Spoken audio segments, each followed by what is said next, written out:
Hi everyone, welcome to another episode of Invest Power Stories. Today I'm moving on to my Woodridge property, which is property number 3.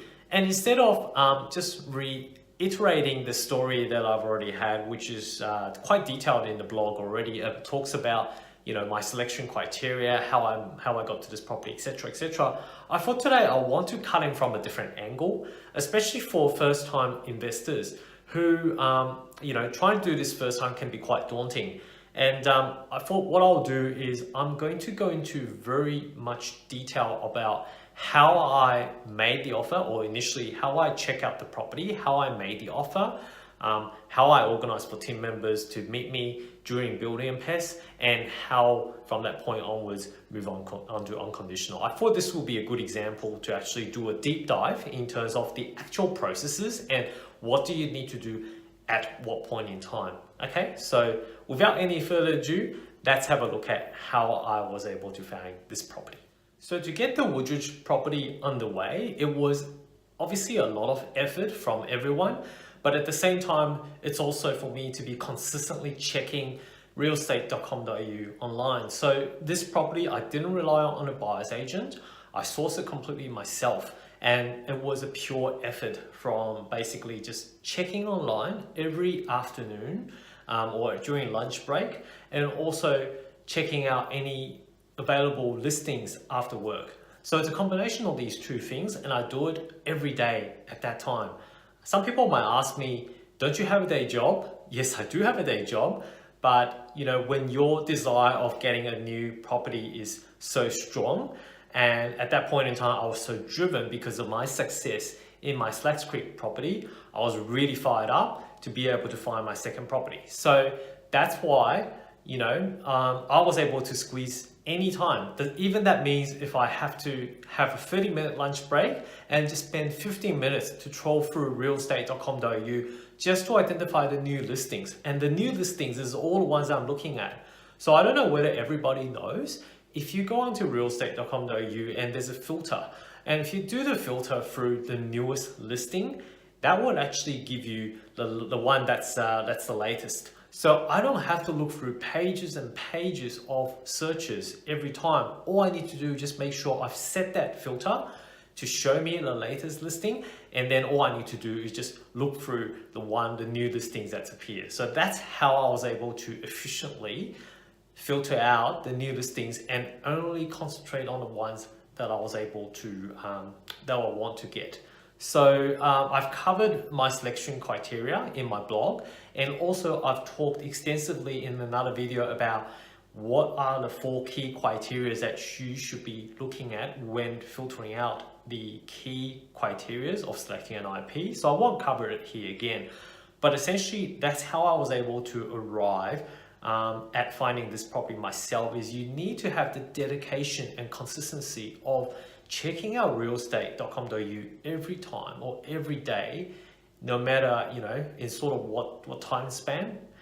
In terms of availability, it's completely up to you when you're able to, because everyone's job commitment is different. But for me, it was around lunchtime and after work. So those are the 2 periods that I was able to do. Okay, so by doing that consistently, that's how I secure my Woodridge property. So next up for the Woodridge property, what I like to cover is how I was able to efficiently being able to quickly secure the property.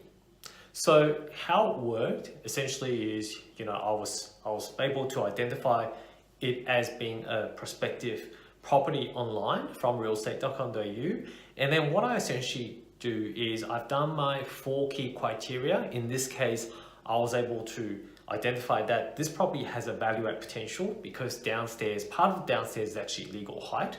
You can't tell from the photos, but I was able to see, obviously there's a bit of living area downstairs. There was a separate entrance downstairs as well that leads up to that small living area.